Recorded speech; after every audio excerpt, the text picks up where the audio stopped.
Fala pessoal, tudo bem? Nessa questão da Santa Casa, ele dá pra gente um polígono um pouco estranho. Ele diz que o perímetro desse polígono é de 15 centímetros.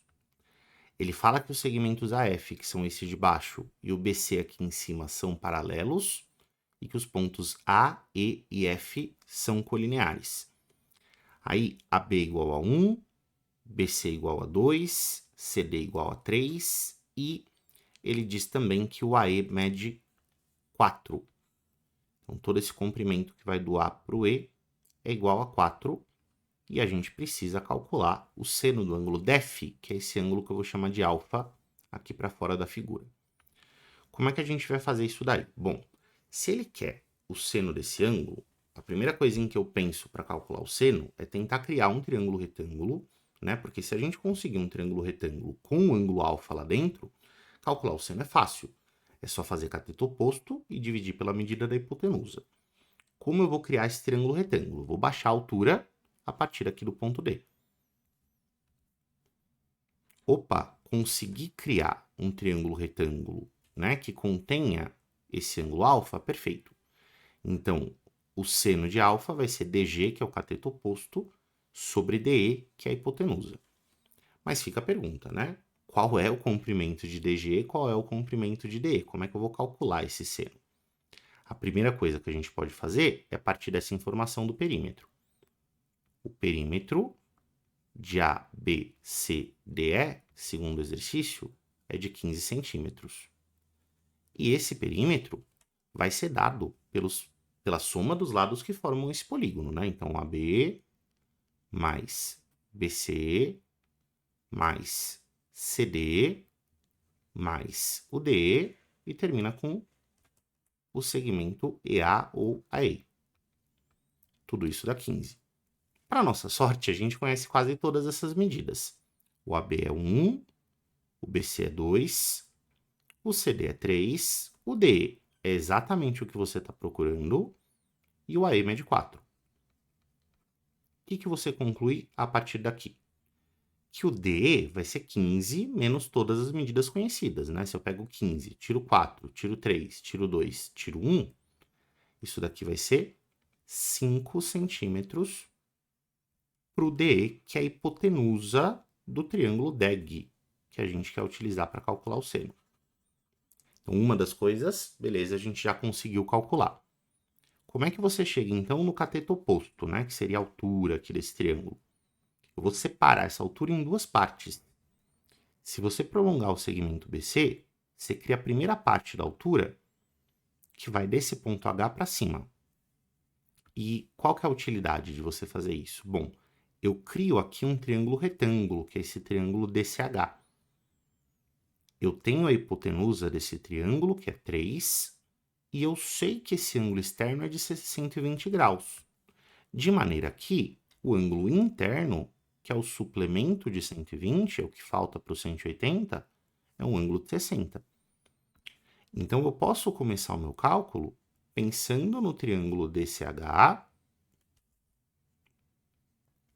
e fazendo o seno de 60 graus nesse triângulo.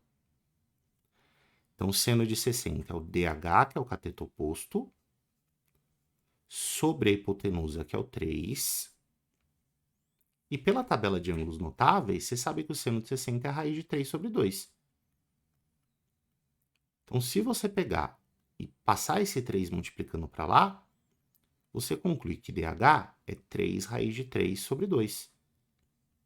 E essa é a primeira parte do segmento que vai ser a sua altura. Para a segunda parte, esse HG, bom, deve dar para medir esse segmento HG, né? Pensando aqui que o AF e o BC são paralelos, dá para a gente medir essa altura um pouco mais para a esquerda desse segmento. Lembra que retas paralelas ficam sempre à mesma distância.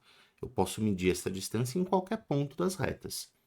Então, em vez de medir aqui pelo ponto H, eu quero medir aqui pelo ponto G. Por quê?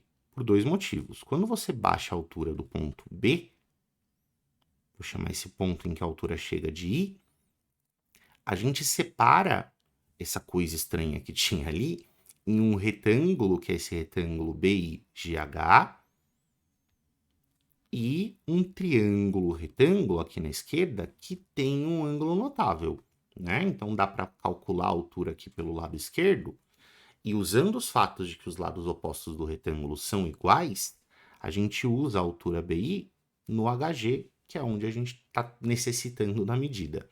Tudo bem? Então, começa pelo triângulo BIA. No triângulo BIA, eu vou fazer o seno de 45 graus. É o cateto oposto BI sobre a hipotenusa, que é 1. E pela tabela de ângulos notáveis, a gente sabe que o seno de 45 graus é raiz de 2 sobre 2. Então, BI mede raiz de 2 sobre 2. E esse comprimento do BI é precisamente o comprimento do HG por conta de o polígono BIGH ser um retângulo, né? Os lados opostos têm o mesmo tamanho. Pô, meio que eu consegui calcular o que eu precisava, né? O HG é raiz de 2 sobre 2, o DH é 3 raiz de 3 sobre 2, e o comprimento DG é a soma desses dois segmentos. É o HG, que é a parte de baixo, mais o DH, que é a parte de cima. Isso vai ficar raiz de 2 sobre 2, mais 3 raiz de 3 sobre 2. Juntando aqui, né, como as frações têm o mesmo denominador, dá para você juntar numa fração só.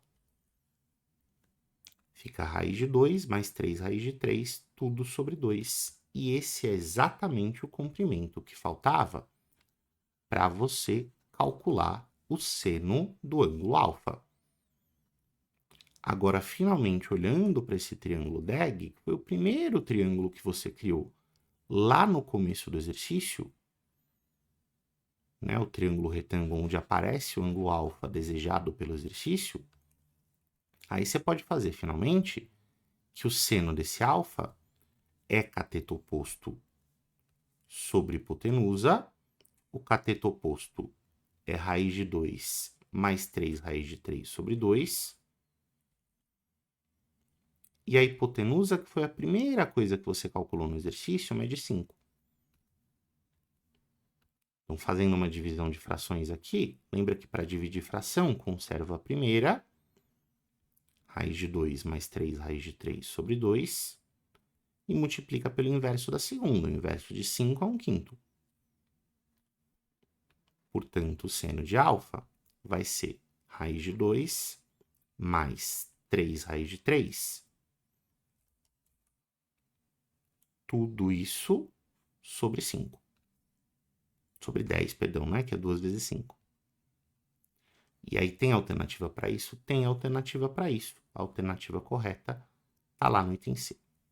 Tá bom? Espero que você tenha gostado da nossa resolução, entendido tudo. A gente se vê na próxima. Tchau!